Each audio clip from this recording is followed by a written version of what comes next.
వీక్షకులందరికీ నమస్కారం. మే నెల 15వ తారీఖున దేవగురువైనటువంటి బృహస్పతి ప్రస్తుత వృషభ రాశి సంచారాన్ని వదిలిపెట్టి మృగశిర నక్షత్రం 3వ పాదం మిథున రాశిలోకి అనగా మిథున సంక్రమణం ఆయన చేయబోతూ ఉన్నారు. ఈ సంక్రమణంలో భాగంగా ద్వాదశ రాశుల వారికి ఏ విధమైనటువంటి శుభాశుభ ఫలితాలు కలగబోతూ ఉన్నాయి, అలాగే ప్రత్యేకించి ఈ గురుని యొక్క సంచారానికి సంబంధించినటువంటి సందేహాలు కొన్ని ఉంటాయి. ఉదాహరణకి మిథున రాశిలో గురుని యొక్క సంచారం ప్రారంభమైనప్పుడు సరస్వతీ నదీ పుష్కరాలు అనేటువంటివి వస్తాయి. అలాగే ఈ గురుడు ప్రత్యేకించి ప్రతి సంవత్సరం గురుర్ద్వాదశ మాసాన్ని త్రింశన్మాసంశనేశ్చరః, గురువు 12 నెలల పాటు ఒక రాశి యందు సంచారం చేస్తారు జనరల్ గా. అయితే సంవత్సరంలో ఏమవుతుంది, కొన్ని సందర్భాల్లో అతిచార గతే జీవౌ, గురునకు అతిచారము అనేటువంటి ఒక అవస్థ ఉంటుంది. అలాగే వక్రత్వము అనేటువంటి మరొక అవస్థ కూడా ఉంటుంది. అంటే సాధారణంగా గురుడు ప్రతి సంవత్సరంలోనూ కూడా 2 రాశుల్లో సంచారాన్ని చేస్తారు. ఇదే గురువు ఒక సంవత్సర కాలంలో 3 రాశుల్లోకి ప్రవేశం చేస్తే అది అరిష్ట యోగంగా చెప్పబడింది జ్యోతిష్ శాస్త్ర రీత్యా. సాధారణంగా ఏమవుతుంది అంటే ఒక 9 నెలల పాటు రాశిలో ఉండి ముందు రాశిలోకి వెళ్ళి వక్రించి మళ్ళా వెనక్కి వస్తూ ఉంటారు. కానీ ఇక్కడ గురుని యొక్క ఫలితాలు చెప్పేటప్పుడు ఏం చెప్తాము, సంవత్సర కాలం పాటు ఈ ఫలితమే ఉంటుంది అని చెప్తాం. శ్రోతలు ఏం చేయాలి అంటే, ఇప్పుడు మిథున రాశిలో గురుని యొక్క సంచారం వల్ల ద్వాదశ రాశులకి ఫలితాలు మనం చెప్తూ ఉన్నాం. మధ్యలో అక్టోబర్ నెలలో గురుడు పునర్వసు 4వ పాదంలోకి వెళతారంటే కర్కాటక రాశిలోకి వెళ్ళి మళ్ళా డిసెంబర్ నెలలో మిథున రాశిలోకి వస్తారంటే మరలా బ్యాక్ వస్తారు. ఆ 2 నెలలు మినహాయించి మిగతా 10 నెలలకి ఈ ఫలితం అనేటువంటిది అన్వయం అవుతుంది. కాబట్టి ఆల్మోస్ట్ సంవత్సరం పాటు కూడా గురుడిచ్చేటువంటి ఫలితాలు ఏ విధంగా ఉన్నాయనేటువంటి విషయాన్ని మనం చాలా క్లుప్తంగా ఈ వీడియో ద్వారా తెలుసుకొనవచ్చును. అలాగే గురుని యొక్క కారకత్వాలు కొన్ని ఉంటాయి. యజన కీర్తి గృహ కాంచన పుత్ర వస్త్ర అశ్వాది కారకో గురు, దేవగురువైన బృహస్పతి సంతానానికి కారకుడు, వాహనానికి కారకులు ఆయన. అలాగే గృహానికి భూమికి సంబంధించినటువంటి కట్టుబడులకి వాటికి కూడా కారకులు, యజ్ఞయాగాది క్రతువులకి కారకులు, తీర్థయాత్రలకి దైవ దర్శనాలకి వీటికి కారకులు.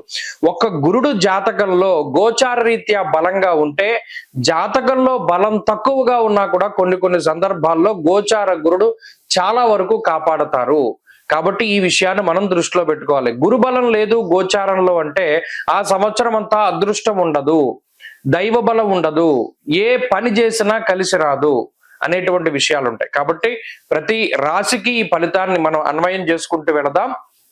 ఈ గురుని యొక్క మార్పు తులారాశి వారికి మే 15వ తారీఖున మారేటువంటి బృహస్పతి అత్యంత శుభ ఫలితాలని ఇస్తారు. ఎందుకంటే చాలా ఇబ్బందులు పడున్నటువంటి రాశి తులారాశి. అది 1 కాదు 2 కాదు, ఎన్ని చెప్పినా తక్కువే. అంటే ఏంటంటే ప్రతిదీ చేతి వరకు వస్తుంది పోతుంది, అదృష్టం ఉండదు, ఎవరి సపోర్ట్ ఉండదు. పోనీ ఎవరి సపోర్ట్ లేకపోయినా సొంతంగా కష్టపడి ముందుకు వెళ్ళి ఏదో ఒకటి సాధిద్దాం అనుకునేటువంటి టైంలో ఏదో ఒక అవాంతరం, ఏదో ఒక అవరోధం వచ్చేసి వెనక్కి వెళ్ళిపోతూ ఉన్నటువంటి పరిస్థితి. చోరాగ్ని నృప భీతిశ్చ గాత్ర గాంభీర్యనాశనం, గంభీరాన్ని కోల్పోతారంటే మాట్లాడలేకపోతారు, ఎవరి దగ్గర స్ట్రాంగ్ గా రిప్లై ఇవ్వలేకపోతారు. అది అనారోగ్య సమస్యల వల్ల అయి ఉండొచ్చు, లేదా సరే మనం ఇప్పుడున్న పరిస్థితి అంత బాగాలేదు అనుకునేటువంటి దానిలో అయినా అయి ఉండొచ్చు. ఏదైనా సరే అంత ధీటుగా సమాధానం చెప్పలేకపోతారు, ప్రతి ఒక్కరికి కౌంటర్ ఇవ్వలేకపోతారు. ఏదో ఒక బలహీనత, ఏదో ఒక మానసిక ఇబ్బంది, ఇంట్లో పరిస్థితులు ఏదో ఒకటి వెనక్కి లాగుతూ ఉంటుంది. ఈసారి అన్నిటినీ ఛేదించుకుంటూ ముందుకెళ్ళిపోతారు. 9వ స్థానమందు గురుడు అత్యంత శుభ ఫలితాలని, అందులోనూ జన్మరాశి పైన గురు దృష్టి ఉంటుంది కదా, అందులోనూ 9వ స్థానం అతిపెద్ద కోణం కదా, అందులోనూ అర్ధంచ స్వకులాచార గృహలాభ సుభోజనం అన్నారు. ఇంట్లో లాభాన్ని సూచించేటువంటి అంటే శుభవర్తమానాలు, శుభ కార్యక్రమాలు, మంచి మాటలు, ఇవన్నీ శుభ కార్యక్రమాలకు సంబంధించి ముందుకు సాగుతూ ఉంటాయి. అలాగే ఏది చూసినా మంచి జరుగుతూ ఉంటుంది, ఎక్కడికి వెళ్ళినా మంచి, ఎక్కడికి వెళ్ళినా విజయం, ఇలాంటివన్నీ కూడా మనకి కనబడుతూ ఉంటాయి. స్వకులాచార, కులాచారాలని పాటించేటువంటి పరిస్థితులు ఉంటాయి. అంటే చక్కగా వివాహాది శుభ కార్యక్రమాలు జరగడం, దానిలో మన కులాచారాలని ప్రాంతీయాచారాలని పాటించడం, అలాగే సంతానం కలగడం, సంతతి అభివృద్ధిలో ఉండడం, అలాగే ఏదైనా ఇంట్లో వివాహాది శుభ కార్యక్రమాలు అది మీకే జరగవలసి వస్తే జరగడం, కుటుంబ ఆర్థికాభివృద్ధి, శ్రేయోభివృద్ధి, బంధుమిత్రుల యొక్క అనుకూలత, ఇవన్నీ కూడా తులారాశి వారికి చెప్పబడ్డాయి. అన్ని విధాలుగా కూడా ఈ గ్రహస్థితి ఈ రాశి వారికి మంచే చేస్తుంది. ఎందుకంటే గురువు 12 నెలల పాటు ఒక రాశి యందు సంచారం చేస్తారు జనరల్ గా అయితే సంవత్సరంలో ఏమవుతుంది, కొన్ని సందర్భాల్లో అతిచార గతే జీవవు, గురునకు అతిచారము అనేటువంటి ఒక అవస్థ ఉంటుంది. అలాగే వక్రత్వము అనేటువంటి మరొక అవస్థ కూడా ఉంటుంది. అంటే సాధారణంగా గురుడు ప్రతి సంవత్సరంలోనూ కూడా 2 రాశుల్లో సంచారాన్ని చేస్తారు. ఇదే గురువు ఒక సంవత్సర కాలంలో 3 రాశుల్లోకి ప్రవేశం చేస్తే అది అరిష్ట యోగంగా చెప్పబడింది జ్యోతిష్ శాస్త్ర రీత్యా. సాధారణంగా ఏమవుతుంది అంటే ఒక 9 నెలల పాటు రాశిలో ఉండి ముందు రాశిలోకి వెళ్ళి వక్రించి మళ్ళా వెనక్కి వస్తూ ఉంటారు. కానీ ఇక్కడ గురుని యొక్క ఫలితాలు చెప్పేటప్పుడు ఏం చెప్తాము, సంవత్సర కాలం పాటు ఈ ఫలితమే ఉంటుంది అని చెప్తాం.